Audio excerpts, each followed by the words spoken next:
Saber Direito desta semana, o professor Igor Pinheiro apresenta um curso de Direito Anticorrupção. A abordagem abrange os procedimentos investigatórios do Ministério Público. Como eles acontecem, quais são os deveres, os limites e os poderes do MP. O professor traz ainda os entendimentos jurisprudenciais dos tribunais superiores. Assista a aula 3.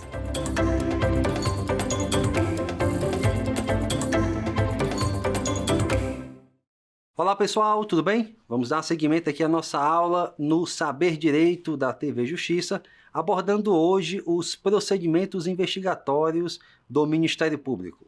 Meu nome é Igor Pinheiro, sou promotor de Justiça no Estado do Ceará e coordenador editorial da editora Mizuno. Vejam, na aula passada nós estávamos falando que o primeiro princípio que deve orientar e limitar a atuação investigativa do Ministério Público é o interesse público, é a finalidade pública. Porque há esse dever e poder do Ministério Público investigar a prática de ilícitos. Mas a realização desta atividade deve ser voltada para um fim público. E quem o realiza deve estar equidistante, não deve ter interesse pessoal, não deve ter qualquer relação de amizade ou inimizade com quem vai ser investigado. Então é preciso analisar esta perspectiva objetiva e subjetiva da finalidade pública, que é um pressuposto, que é um elemento de validade de qualquer ato administrativo, e as investigações do Ministério Público, sejam de que natureza for, possuem este elemento íncito. Então, muito cuidado com isso. Membro do Ministério Público que se manifesta antecipadamente à investigação, que bate boca, que possui qualquer relação aí de sujeição ou de inimizade, tem o dever e a obrigação de se declarar impedido ou suspeito dentro das hipóteses legais e deve fazê-lo, como dito já, na primeira oportunidade. Pois bem, dito isto, nós temos um outro princípio cardeal no Ministério Público, não está consagrado na Constituição Federal, mas é amplamente reconhecido pela jurisprudência do STF e do STJ, como pela maioria da doutrina, que é o chamado princípio do promotor natural. Cada membro do Ministério Público possui uma unidade de lotação, uma promotoria em que oficia, ou um núcleo. A nomenclatura depende muito do ramo do Ministério Público. Entretanto, cada unidade desta possui uma atribuição previamente delimitada. As normas internas de regulamentação dizem: a terceira promotoria de Fortaleza possui a seguinte atribuição. E ela, isolada ou de forma concorrente com outras da mesma área de atuação, poderá agir diante de determinado caso afeto àquela matéria. É por isso que, em locais onde há mais de uma promotoria que possui a atribuição, existe a necessidade de prévia distribuição imparcial e impessoal para quem vai cair uma denúncia, a quem será distribuída aquela representação.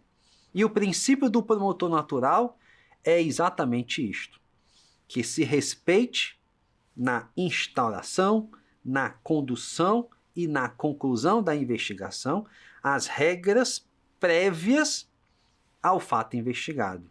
O que se veda com o princípio do promotor natural é o antigo promotor ad hoc, o antigo promotor escolhido a dedo pelo Procurador-Geral de Justiça para instaurar e conduzir determinada investigação.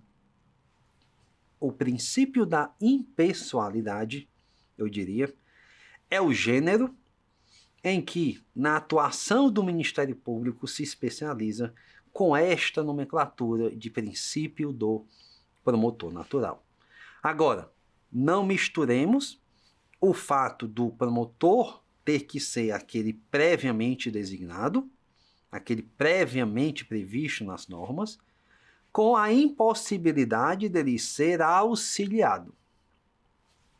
A Lei 8625 de 93, que é a Lei Orgânica do Ministério Público, a Lei Complementar número 75, que trata da Lei Orgânica do Ministério Público da União. Ambas tratam da possibilidade de designação de membros que vão auxiliar o promotor natural. Claro, desde que este solicite. Não existe auxílio compulsório, não existe presunção da necessidade de auxílio. O promotor natural é o senhor, é o dono, entre aspas, da investigação. E ele é que tem a possibilidade de olhar para o feito e dizer: isto daqui é muito complexo, isto daqui é muito arriscado para mim na perspectiva pessoal. Eu preciso de um apoio, seja de colegas que atuam na mesma cidade, seja de colegas que atuam no núcleo especializado, como nós falamos. E aí, dentro de cada MP existe um regulamento específico para os pedidos de auxílio, é feito e eles podem atuar naturalmente com o promotor natural. O que não pode, na minha perspectiva dogmática, é grupos especializados terem atribuição genérica estadual ou mesmo regional em substituição ao promotor natural. Núcleos de apoio, grupos de apoio, a nomenclatura que se der, existem para profissionalizar, para dar eficiência à atividade investigativa. Mas eles não podem se sobrepor a quem tem a atribuição. E nem pode o promotor natural delegar por um simples despacho esta atribuição. Uma das características dos poderes administrativos, nós estudamos isso no direito administrativo desde sempre, é a irrenunciabilidade. E, portanto, nenhum promotor ou promotora, na minha concepção, pode renunciar à sua atribuição. Ele pode pedir auxílio, mas renunciar jamais. Ok? Então, o princípio do promotor natural tem esta faceta e deve ser respeitado, sob pena de isso gerar uma nulidade investigativa e processual. Ok? Muito bem. Ainda, à luz dos princípios que regem as atividades investigativas do Ministério Público, nós precisamos tratar da impessoalidade. Embora eu já tenha falado disto inicialmente, ali na finalidade pública, no interesse público, eu preciso chamar a atenção, por exemplo, a algumas questões práticas do dia a dia. A súmula 234 do Superior Tribunal de Justiça diz que o fato de um membro participar de uma investigação criminal não o torna suspeito ou impedido para o oferecimento da respectiva ação penal. Hoje, ao contrário do que existe no Poder Judiciário, não há óbice que o promotor participe tanto da fase investigativa como da fase judicial. Não existe promotor das garantias num primeiro momento, se assim podemos falar. Se eu sou o promotor da comarca X, sou o promotor criminal da comarca X, e eu requeiro uma medida cautelar durante o trâmite do inquérito policial, isto vai para o juiz das garantias, ele vai analisar se defere, se indefere, e após a conclusão da investigação, se ainda for da minha atribuição, eu mesmo vou ofertar a denúncia sem que haja ali qualquer mácula. Ainda no tocante à impessoalidade, já falei para vocês, do artigo 28, parágrafo 2º do Código Eleitoral, que trata da chamada exceção de suspeição geral. Vejam, juízes e promotores possuem vedação à atividade político-partidária.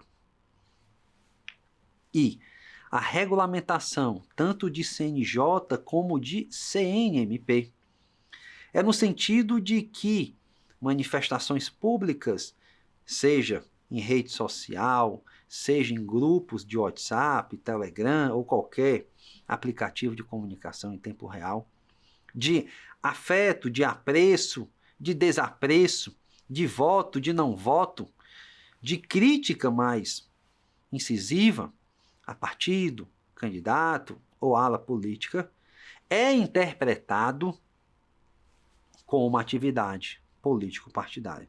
Até mesmo parentes que eventualmente tenham ali participação no pleito eleitoral não podem ser beneficiados com uma foto, uma declaração de apoio do seu parente que seja promotor ou juiz, tá certo? E por conta desta vedação de vinculação político-partidária, o Código Eleitoral criou, ao contrário do Código de Processo Penal e do Código de Processo Civil, uma exceção de suspeição que é geral e não específica para um processo. No CPC, no CPP, eu tenho um feito em que há partes definidas. Então, é ação cível de A contra B, contra C, contra D. E se houver alguma das situações envolvendo A, B, C ou D, o promotor vai ser objeto de uma exceção de suspeição ou de impedimento e terá ali que se manifestar e o juiz reconhecer ou não a suspeição e impedimento.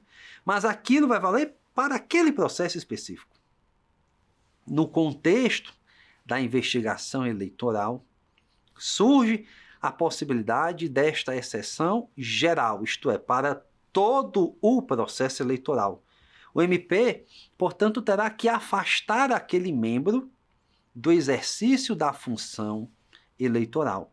E se dá exatamente nestas hipóteses de alguma vinculação político-partidária detectada. E não necessariamente ali naquele momento.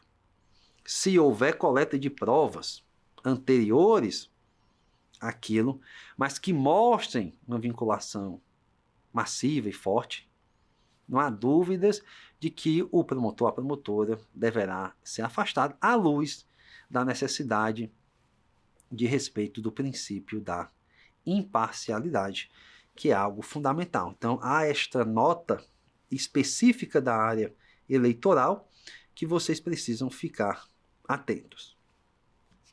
Nós ainda temos aqui um outro princípio importantíssimo. Aliás, eu costumo tratar desses três princípios ao mesmo tempo, porque possuem ali uma relação muito próxima de limites e controles, que é presunção de inocência, o princípio da não culpabilidade, indúbio pro societá e ampla defesa e contraditória. A nossa Constituição Federal diz que todos nós somos inocentes de forma presumível, até prova em contrário, e esta prova em contrário, no campo criminal, é interpretada como sendo a hipótese de condenação transitada em julgado. Até a existência de uma condenação transitada em julgado, todo mundo é presumivelmente inocente. De modo que, se todo mundo goza do status de inocente de forma inicial, para eu, Estado, seja polícia, seja Ministério Público, deflagrar uma investigação contra alguém, é preciso um fato concreto. É preciso a existência de elementos fáticos e probatórios que digam: é possível que de fato aquela pessoa tenha praticado um delito. Vamos então investigar. É possível que, à luz destes fatos, destas circunstâncias, destes documentos, o indivíduo praticou o ato de improbidade administrativa. É possível que, à luz deste depoimento testemunhal, o indivíduo tenha praticado o ilícito. E aí, mesmo havendo a presunção de inocência, mas forte na premissa de que existe um interesse público na descoberta, apuração e punição de ilícitos, esta presunção de inocência cede lugar à chamada indúbio pro societar. Mas a gente precisa entender efetivamente o que é o indúbio pro societar para não darmos margem e campo aberto para perseguições, para autoritarismos ocultados exatamente na cláusula genérica de busca da prática de ilícitos em nome do interesse público. O indúbio pro societar, ele vai incidir se houver necessariamente indícios mínimos de que alguém praticou um ilícito. E indícios mínimos significa dizer que não basta uma mera especulação. Não basta eu olhar para alguém e dizer: aquela pessoa tem um comportamento tão estranho, aquela pessoa hoje está diferente, aquela pessoa antes morava numa casa na periferia, hoje está morando numa área nobre, e simplesmente por isso instaurar uma investigação contra outrem. Este equilíbrio entre presunção de inocência e indúbio pro societar, ele deve existir de forma que não se permita algo que vem ganhando muito corpo na jurisprudência, chamada de pesca predatória, ou fishing expedition. Eu não posso olhar para um determinado secretário municipal, um prefeito, um promotor, e dizer: ele trocou de carro, o carro dele é muito caro, será que ele tem dinheiro para isso? Será que eventualmente é decorrente de uma atividade ilícita? E sem instaurar um procedimento, solicitar, por exemplo, a elaboração de um relatório patrimonial. Diversos julgados do STJ anulando a investigação exatamente por ficha expedition, na medida em que se requisitou relatórios de investigação sem sequer existir um procedimento instaurado. Se eu quero praticar qualquer diligência investigativa, a primeira etapa é eu ter um procedimento formalmente instaurado. Quando eu falo procedimento, é um procedimento lato sensu, pelo menos uma notícia de fato, em que eu vou ali tentar coletar alguns dados iniciais. Lembremos do tema 990 da repercussão geral que falamos ali na aula 1. É possível compartilhar, é possível requisitar relatórios de inteligência financeira, desde que exista um procedimento formalmente instaurado.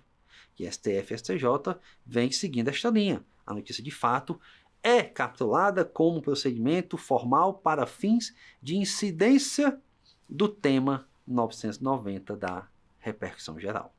Ok? Muito cuidado com isso, porque não podemos dar margem a arbitrariedades. Eu costumo dizer em sala de aula que o culpado de hoje, que a prova manifesta ali usada para investigar alguém, pode ser usado contra você. Nós devemos usar aqui aquela máxima de não fazer com os outros o que não quer que façamos com a gente.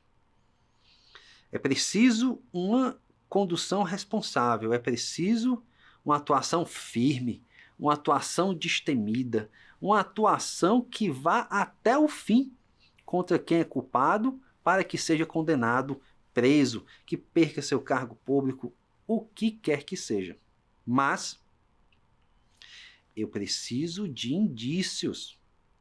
Eu preciso de uma atividade investigativa responsável para que não sejam instaurados procedimentos temerários, que muitas vezes possuem caráter especulativo ou midiático que denigrem a imagem de alguém e que, ao final, são arquivados sem qualquer possibilidade concreta de, uma vez terem sido instaurados com base numa atuação responsável.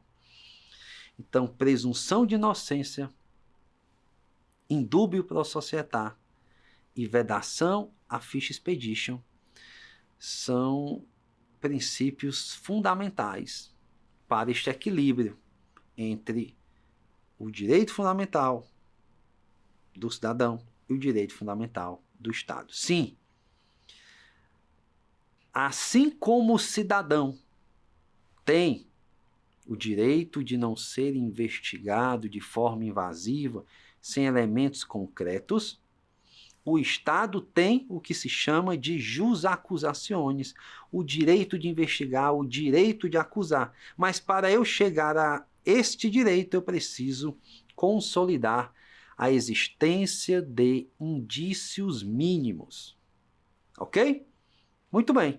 Mas como que eu consolido esses indícios mínimos? Esta é uma grande dúvida na prática. As investigações, elas podem ter início por várias formas. Então vamos lembrar aqui do que já falamos. Tudo que chega ao Ministério Público, de denúncia, de representação, é capitulado, é documentado sob a rubrica formal de notícia de fato, regida pela Resolução 174. Esta notícia de fato, esta denúncia, pode vir já bem instruída. Então pode dizer, olha só, o servidor público X, que recebe R$5.000 por mês, recém-concursado, que inclusive fez o concurso alegando hipossuficiência financeira. Ele possui 2 imóveis à beira-mar de Fortaleza, que é o metro quadrado mais caro lá da minha capital. O servidor que ganha o que um técnico ministerial, por exemplo, recebe, um analista, não tem condições, salvo herança, salvo se casado com uma mulher rica, salvo se tiver vencido uma loteria ou algo do gênero, de ter 2 imóveis à beira-mar. E esse indivíduo, ao assumir o cargo público, ele apresenta a sua declaração de bens, por força lá do artigo 13 da Lei de Improbidade e também lei estadual. E ele não apresentou estes bens. Ou seja, ele tem um patrimônio incompatível e que foi até omitido na sua declaração. E esses documentos são acessíveis a qualquer pessoa. Então o indivíduo que fez a denúncia já apresentou tudo isso. Nós temos aí claramente um indício de que não existe compatibilidade entre os vencimentos e o patrimônio. Há justa causa para investigar este servidor. Como podia ser um juiz, um promotor, tanto faz. Mas esta denúncia pode chegar e dizer: o servidor X, o promotor X, o juiz X tem 2 imóveis à beira-mar. O que também é incompatível num primeiro momento. Mas vem só a denúncia. Recebendo esta notícia de fato, o membro pode solicitar exatamente a declaração apresentada ao Ministério Público. O membro pode acessar o portal da transparência e verificar quanto que o indivíduo recebeu ao longo do ano anterior e se há possibilidade de aquisição daquele bem. Ele diligenciou, juntou tudo isso, verificou que não há, num primeiro momento, possibilidade, fez a justa causa, instaura o procedimento preparatório, o inquérito civil público. Aí nós temos o respeito exatamente ao rito que exige minimamente uma instrução responsável, para que você possa instaurar algo que se vislumbra a possibilidade de êxito. Tá ok? Então, muito cuidado com as instaurações, muitas vezes, assodadas. Eu posso instaurar um procedimento com base em matéria de jornal? Sim, STJ possui julgados de que notícias jornalísticas configuram realmente algo apto a instaurar um procedimento. Pega o NF, instaura ali, ou pega a notícia de jornal, você pode instaurar como NF, você pode instaurar como procedimento preparatório, adotando as cautelas, sobretudo hoje, nesse estado avançado da inteligência artificial, de se verificar a autenticidade daquilo que circula. Porque antigamente nós tínhamos mais segurança no que aparecia nos jornais impressos e no que aparecia nos sites desses jornais. Mas hoje em dia nós temos vídeos que viralizam, que são compartilhados em grupos, em redes sociais, e que muitas vezes não são autênticos.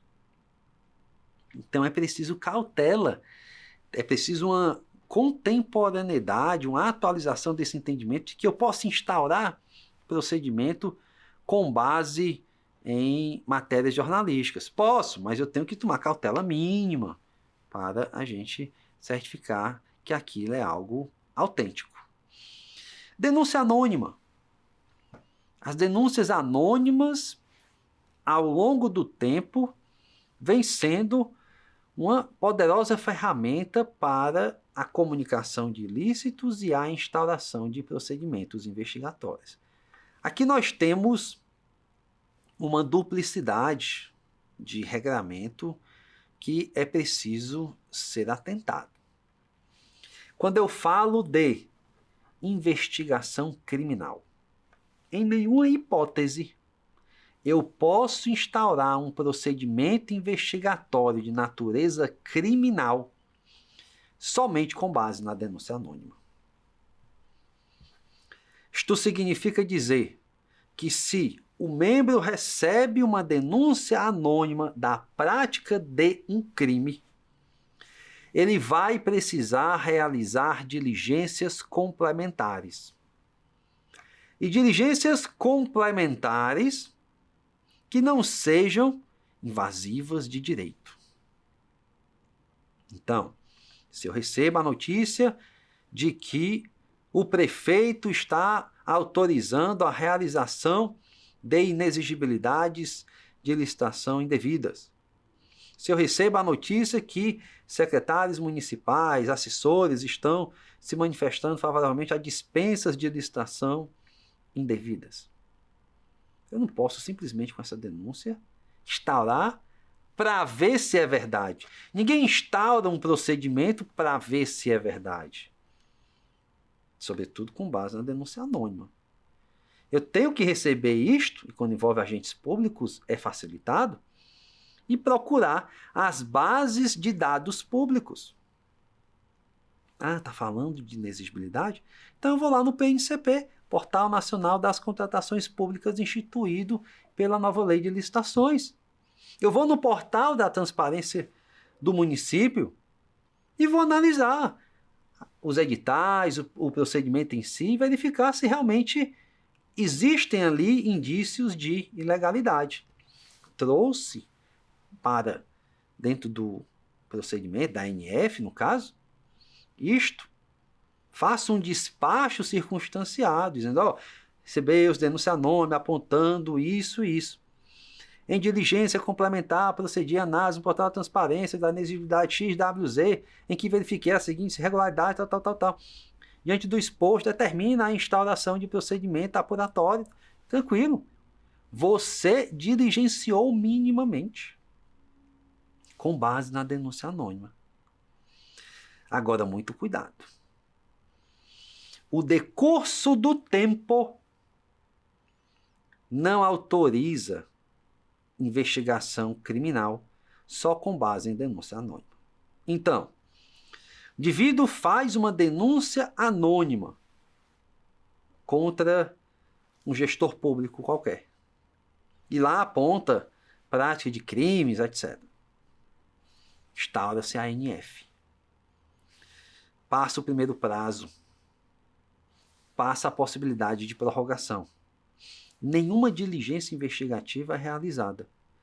Chegou o prazo limite de duração da notícia de fato. E então, entre o arquivar ou o converter, escolhe-se a conversão, mas sem nenhuma diligência concreta, com base numa denúncia anônima, que em tese veio com documentos ou não. Converter esta notícia de fato em PIC, sem qualquer diligência complementar, é claramente ilegal, na minha percepção, e dá ensejo ao trancamento por ausência de justa causa. Lembremos daquilo que falamos. O Ministério Público tem o poder de investigar. Então ele deve exercê-lo. Se eu não faço nada de concreto, à luz de uma denúncia anônima, e vamos lembrar, denúncia anônima é a denúncia apócrifa, é a denúncia em que ninguém se identifica. Não se confunde com a denúncia sigilosa, em que a pessoa procura o Ministério Público, se apresenta, esclarece seus dados, mas pede para não ser identificada. Se nós estivermos diante desta denúncia sigilosa, isto é, em que não é apresentada, no primeiro momento, a qualificação do noticiante, se ele relatou os fatos, se ele trouxe alguma coisa de concreto, o procedimento pode sim ser instaurado, ainda que nenhuma outra diligência tenha sido feita.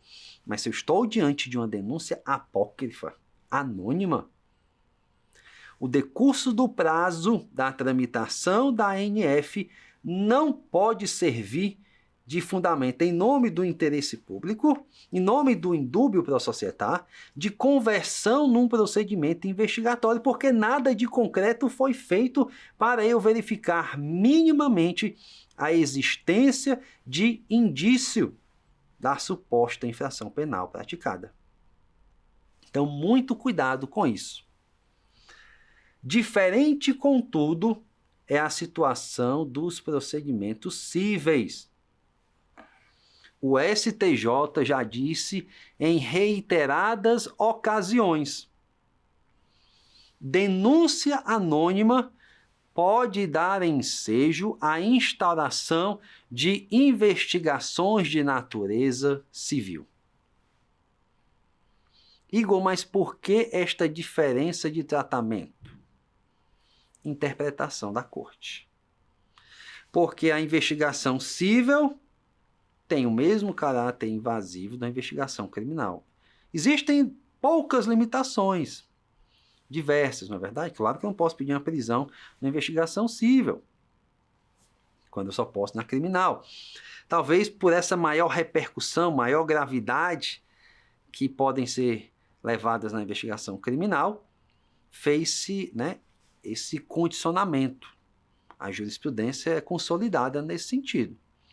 Mas no campo civil, a denúncia anônima, por si só, pode subsidiar a instauração do procedimento. E aí, minhas amigas, meus amigos, vem à tona um debate muito interessante que diz respeito à possibilidade do uso de investigações cíveis para o ajuizamento de ação penal. Era frequente, antes da nova lei de improbidade, antes da nova lei de abuso de autoridade, que diante de uma denúncia, e um fato tem múltiplas repercussões no direito, uma conduta pode ser investigada sobre o aspecto eleitoral, sobre o aspecto da improbidade, sobre o aspecto criminal, sobre o aspecto político nos crimes de responsabilidade. E, recebida a denúncia do fato, instaurava-se a investigação civil, o ICP, conduzia-se aquele procedimento, instruía-se, requisitava documentos, ouvia-se pessoas, produção de laudos, eventuais buscas. Maturado o procedimento, ajuizada a ação civil, seja uma ação civil pública, seja uma ação de improbidade, compartilhava-se a conclusão do ICP com o promotor criminal. Se fosse o mesmo promotor de vara única, promotoria única, ele mesmo ajuizava a ação civil pública e a ação de improbidade e criminal. Mas fosse outro promotor, suponhamos na capital, os promotores da improbidade ajuizavam a ação civil e remeteriam para a Secretaria Executiva, que é o órgão distribuidor das promotorias criminais, as conclusões daquele inquérito. O promotor criminal iria analisar, em concordando com a investigação feita, com as conclusões, ajuizava a ação penal. E muita gente questionava esta possibilidade. O STJ, STF, durante muito tempo validaram esta possibilidade. Mas começou a complicar a questão quando se falou de autoridade com foro por prerrogativa de função.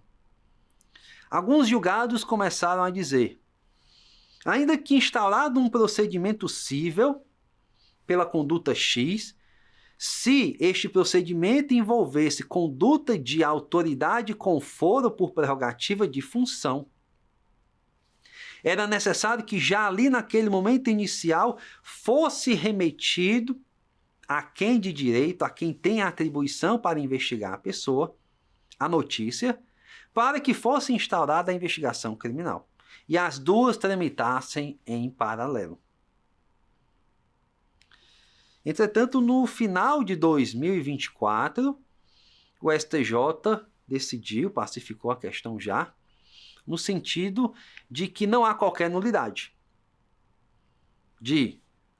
O membro que tem a atribuição para processar alguém com foro por prerrogativa de função se valer de um inquérito civil público que tramitou no primeiro grau, e aí sim ajuizar a ação penal no juízo competente. Tá certo? Então, muito cuidado com isso. E quanto à questão do foro por prerrogativa de função, é interessante sempre lembrar algumas regras procedimentais específicas.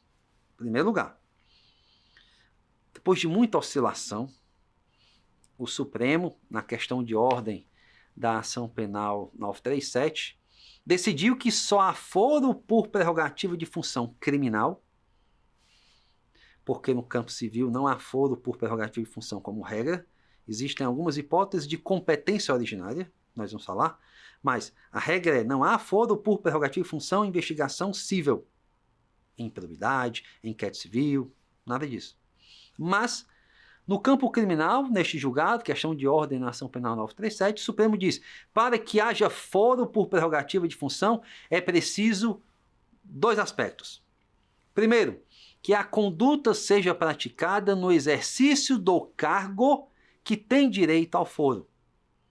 E as autoridades que têm foro por prerrogativa de função são aquelas que estão delimitadas no artigo 102, no artigo 105 da Constituição Federal, e não é admitida extensão pela legislação estadual municipal. O Supremo já disse isso várias vezes. Então, os prefeitos têm foro no TJ. Os deputados estaduais têm foro no TJ. O deputado federal, senador da República, tem foro no STF. O governador tem foro no STJ. E assim sucessivamente. Os artigos 102 e 105 tratam da competência criminal de STF e STJ, respectivamente. Pois bem, se eu pratico o fato no exercício do cargo que me dá foro, eu cumpri o primeiro pressuposto. Mas o segundo pressuposto é: faz-se necessária que a prática deste ato no exercício do cargo tenha relação com as minhas atividades funcionais. Então, vamos supor, um prefeito, um deputado, seja ele federal ou estadual, um governador, um senador, que supostamente seja flagrado comprando voto na eleição, comprando voto em dinheiro vivo, ou comprando voto por um terceiro, por ele comandado. Crime do artigo 299 do Código Eleitoral. Ele praticou o fato no exercício do cargo, porque ele era o ano da eleição, mas ele ainda estava no exercício do cargo. Mas o fato de comprar voto não tem relação com a sua função no primeiro momento. Então, isto não daria direito ao foro por prerrogativa de função.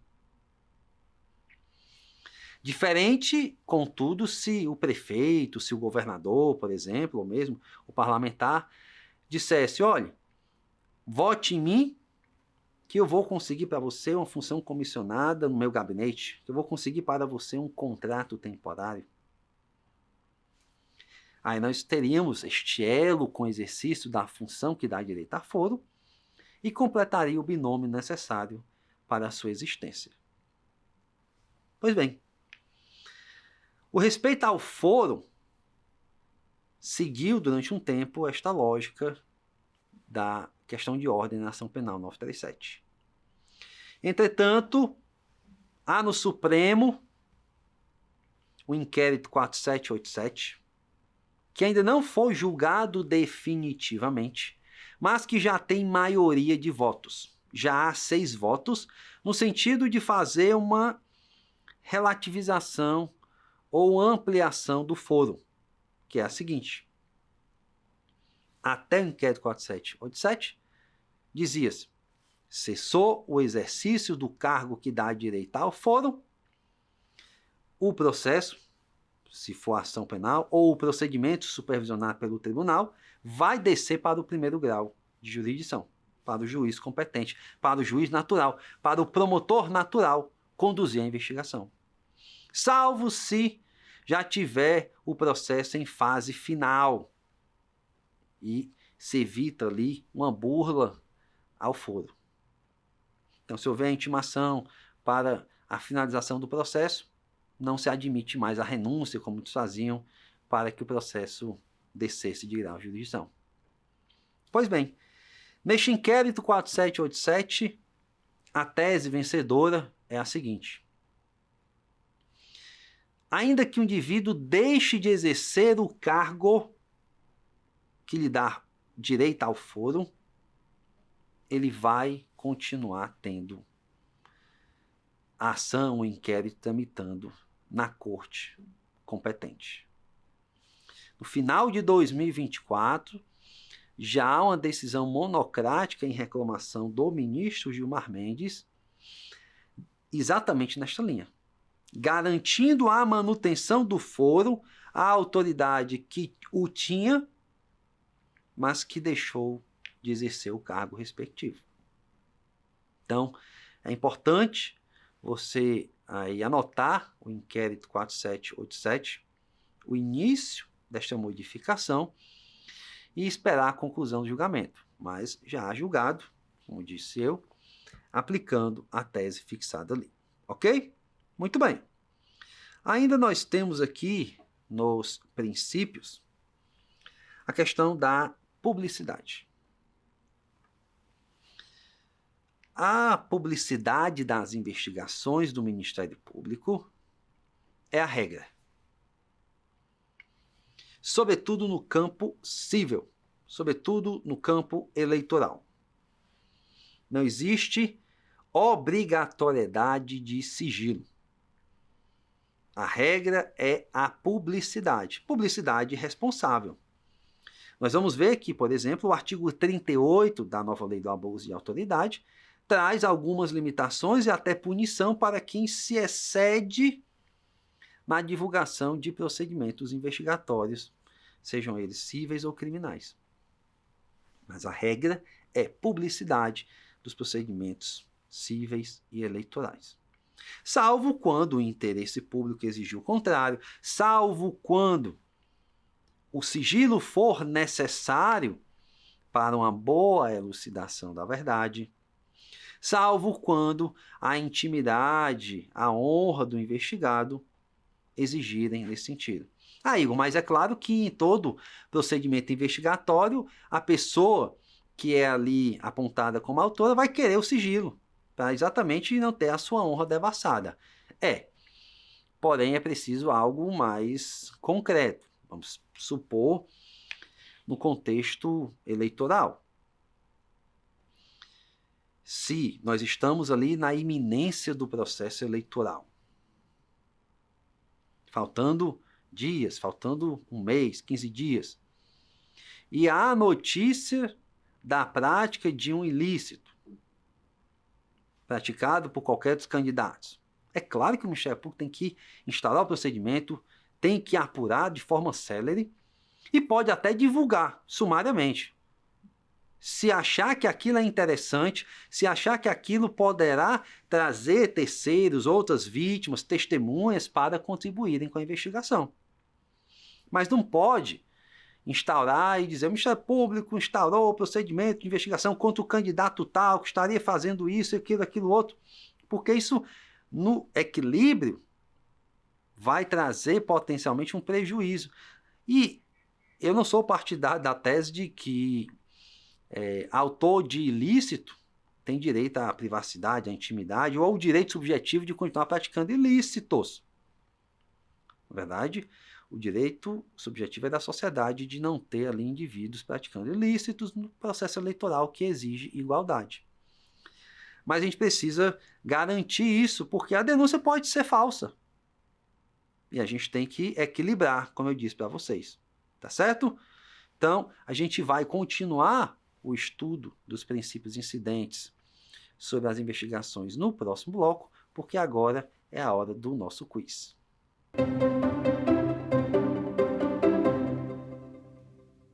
A primeira questão diz respeito ao inquérito civil, perguntando o que ele não é. Em primeiro lugar, inquisitorial, que é aquele procedimento sem contraditório. B, unilateral. C, contraditório obrigatório. E D, sujeito a controle jurisdicional. A resposta é: o inquérito civil não é contraditório obrigatório. Todos os procedimentos investigatórios possuem esta característica da inquisitoriedade como inerentes. A obrigação do contraditório, da ampla defesa, existe no processo judicial. Embora o artigo 22, por exemplo, da Lei de Improbidade, após a Lei 14.230, diga e autorize e permita que o investigado produza provas, requeira, contribua para a investigação, a regra ainda é que os procedimentos sejam inquisitoriais. Muito bem, vamos à próxima questão.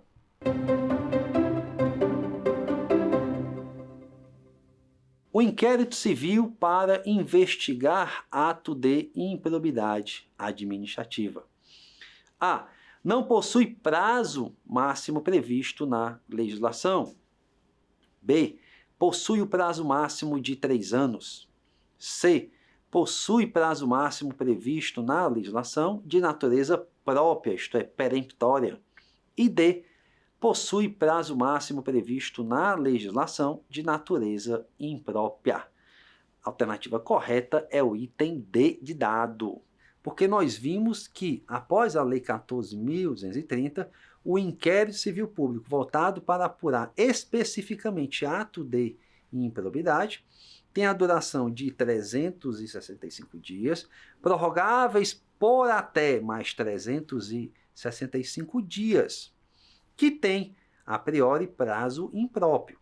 Mas é preciso que, concretamente, se justifique por que não foi possível concluir a investigação naquele prazo, que é tido, num primeiro momento, como a duração razoável da investigação. Ok? Vamos à próxima questão.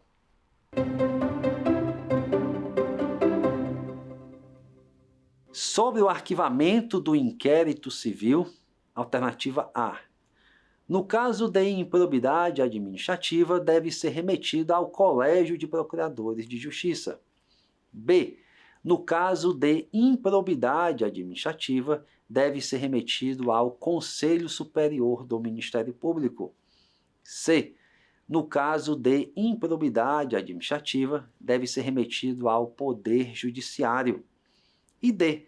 No caso de improbidade administrativa, deve ser arquivado na própria Promotoria de Justiça. A alternativa correta é o item B.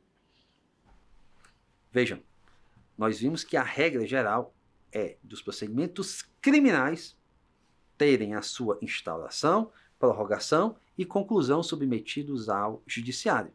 Você poderia pensar que na improbidade também esta seria a lógica, mas há regramento normativo específico que diz, uma vez arquivado o inquérito civil público que apura ato de improbidade, deve ele ser remetido ao órgão competente, Conselho Superior.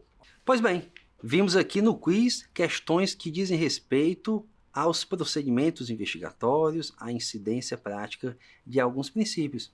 Mas nós falávamos ainda sobre a questão da publicidade, como regra no âmbito civil, no âmbito eleitoral, que é excepcionada por razões de interesse público ou mesmo intimidade privada das pessoas.